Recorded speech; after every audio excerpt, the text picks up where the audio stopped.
This user guide explains the process of submitting the container release request instruction on ODeX. Post-login, the customer can view the BL dashboard and can submit the instruction request. Customer clicks on the BL number to request for container release request instruction.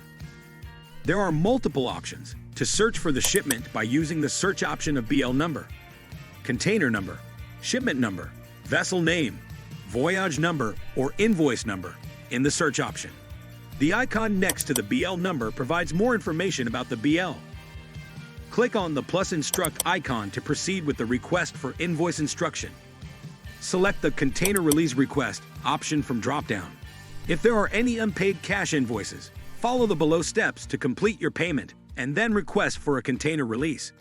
To proceed with container release request submission, click on the Proceed to Pay. Before proceeding with the release, please ensure you read the important note displayed on the screen.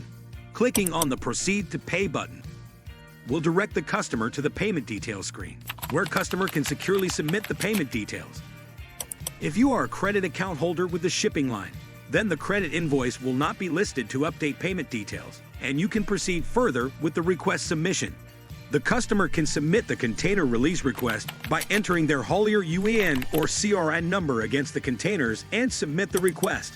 In case of multiple containers with same haulier UEN or CRN number, the customer can use the haulier UEN or CRN for all containers option to submit the request. You can also save your request for future use by clicking the Save as Draft button. Upon clicking Save as Draft, a pop-up will appear on the screen, and an event with the status Not Submitted will be created.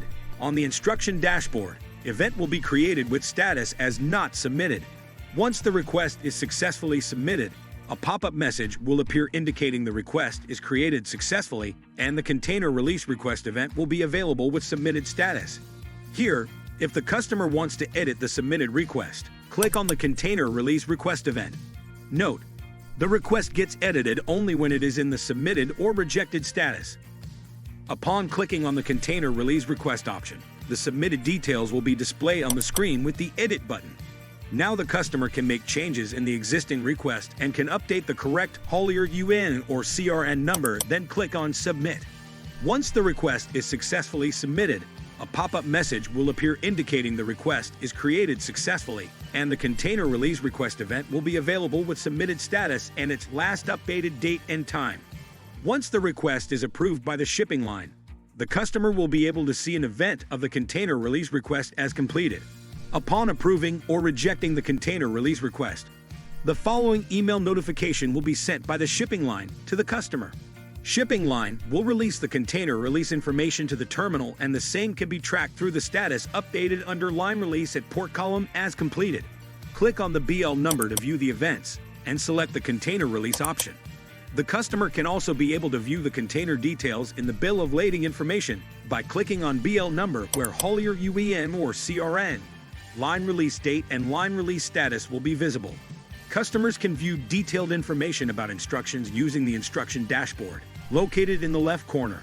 By clicking on the instruction dashboard, they will see a display showing the BL number, customer name, the company user who requested the container release, and the current status. This brings to the end of the process of container release instruction, submission, and release. Simplify and streamline global shipping. Join ODeX now